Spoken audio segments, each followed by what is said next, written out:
Welcome to HortTube. My name is Jim Putnam. I'm super excited for this video because I've come to the Mobile Botanical Garden with Seth Allen, who is the curator of collections.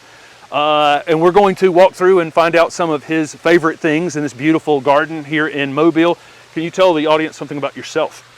So hi, I've been here about 3 years. I went to the University of Auburn. Sorry, I get a little nervous here.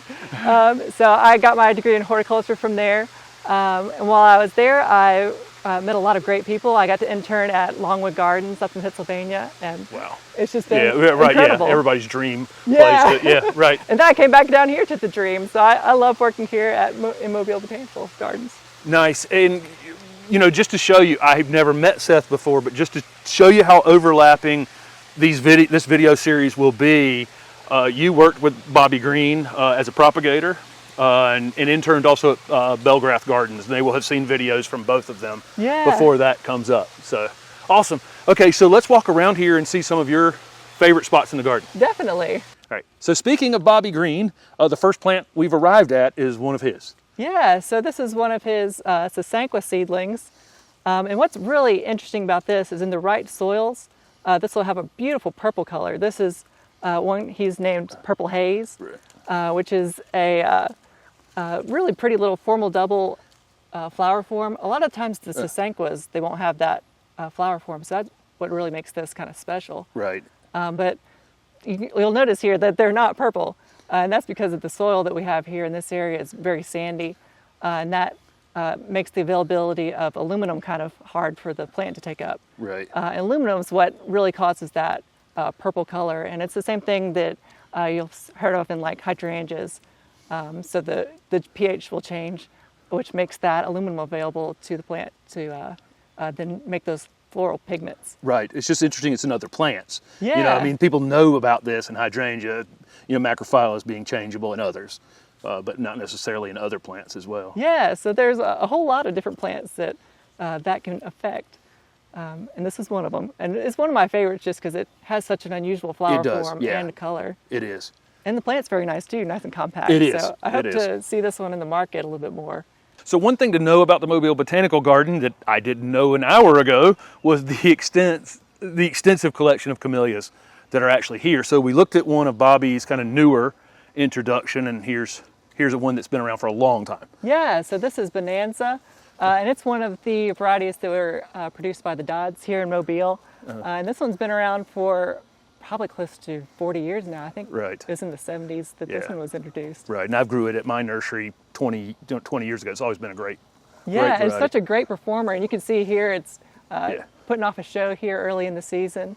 Yeah. So the Sasanquas, I guess I can kind of go into the differences. Let's do it. Yeah, go for it. Between the Sasanquas and the Japonicas. So the Japonicas are usually later; they're spring flowering, while the Sasanquas will start off the season here in October, and really into November is going to be their prime time. Right. And this is so Bonanza is one of the kind of earlier varieties, and then we have some others that aren't quite flowering yet. Here at Mobile Botanical Garden, we have probably 30 or 40 different Sasanqua varieties, and then altogether our collection is over 700 plants. So there's definitely a lot to see here. Yeah, definitely. Yeah, and for a very long season, you're going to have from October here, we're here mid-October through probably the beginning of April, mid-March. Yeah, sometimes even into May if the weather is cool enough. Right. But definitely into April. Right. Not many gardens where you're going to come and see something in flower. Oh yeah, dead. Yeah, like the 6 months of the year that you think that nothing will flower, that's when this place is going to be on fire. So let's move to the next one. Yeah. All right.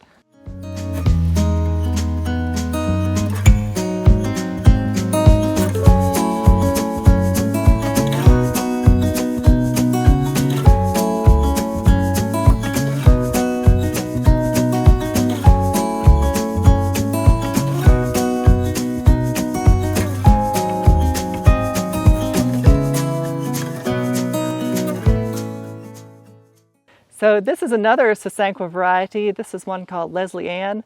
And this is another introduction from Dodd Nurseries here in the Mobile area. So you can kind of see all the variation in flower color within this species. We had Bonanza that was more of a red color, and then this has that in the camellia world, they'll call this a sweet pea color, where it's the white with the edging of pink. And this is one of another sasanquas that are just stunning this early in the season. And one of the neat things about sasanquas is there's a huge variation in the growth forms. So this one can get quite large. You'll see this is almost a small tree here. But there's selections that you can get that are almost a ground cover if you can keep them real low. So I really like this one. It's a great introduction for our landscapes here in the South. Well, you may have seen this one before. This is one that Bobby Green has. And this is Camellia Burvistula, which is a species kind of similar to a lot of the sasanquas. But what really sets it apart is this beautiful bark. It's just this gorgeous cinnamony color. And the flowers are not super showy, a little white guys, but when it's in full bloom, it puts on quite a show. So it's definitely a species that should be grown more. Just for the bark alone, you don't even have to have the flowers to really appreciate it. Yeah, so really limbing it up is kind of, this is one that really would be good as a specimen, as just kind of a standard kind of tree. So you can use this as kind of a focal point and grow all sorts of interesting things underneath.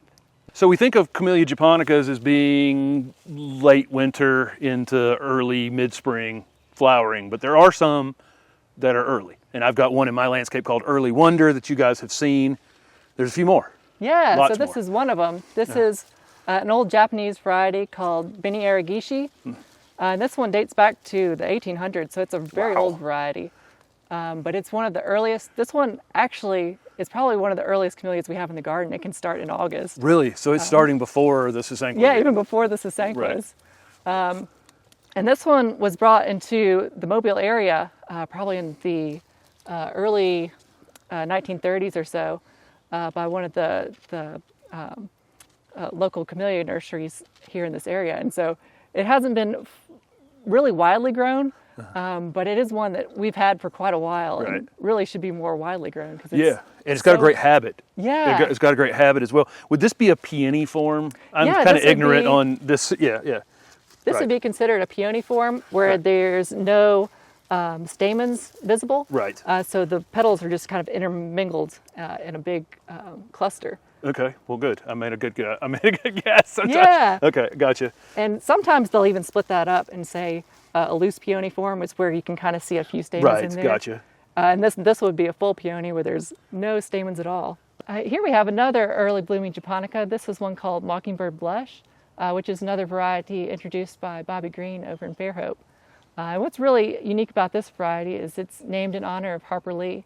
And she didn't want one named directly after her. So Bobby Green got in touch with her and they decided on Mockingbird Blush to honor To Kill a Mockingbird. And she was given one of these plants and they said that she would refer to this as her camellia.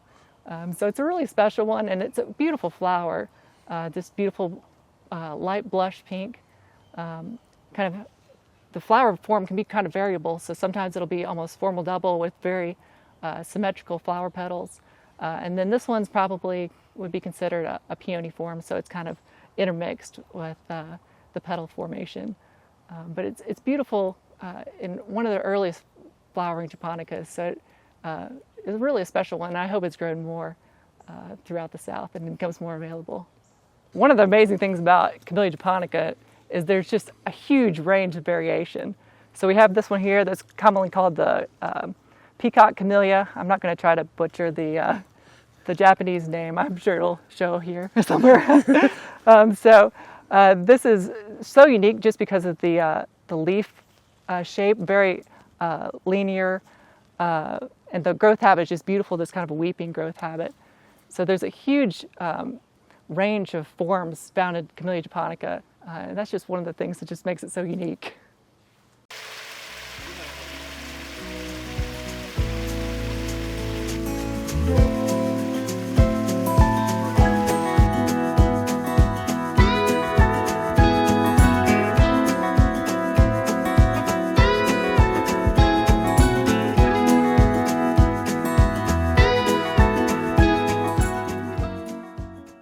So you guys follow my channel and you know lots about encore azaleas and you know Buddy Lee's efforts in making repeat flowering azaleas, and you guys have a lot of those here at the garden. But there's also a lot of other azaleas that have a tendency to bloom in the fall that have been around for a long, long time. Right, and this is one of them here. And you can't come to Mobile, the azalea city, without seeing at least one azalea. Right. So this is Momo Noharu, and it's one of the Satsuki types, which tend to bloom later in the spring than most. The Satsuki is fifth moon or May, would be the translation from Japanese. But this one tends to bloom really well in the fall as well, so we get a nice rebloom. And I love the growth habit on this one. It's so low. We have not trimmed this one, so you can kind of see it's a little crazy here and there. Right, but and a lot of Satsukis have that similar compact habit. And we like them up in zone 7 because sometimes our azaleas the early blooming, you know, we don't want necessarily early blooming because we have late frost. Right. And so these tend to be the most reliable. Yeah, beautiful plant. And they do great for us here. And this is probably one of my favorites just because we get such good fall rebloom. So it's right when the sasanquas are blooming, so it's right when all my other favorite plants are growing. So I've come to this garden in the middle of October. I typically find a time to come when, you know, everybody says, come back in the spring, come back in the spring. But this garden has great color, great structure, great evergreens. And so it looks great even this time of year, with or without the amount of color it may have in another time of year. This azalea is super interesting. Yeah, so this is Sekadira, which is a mucinatum hybrid.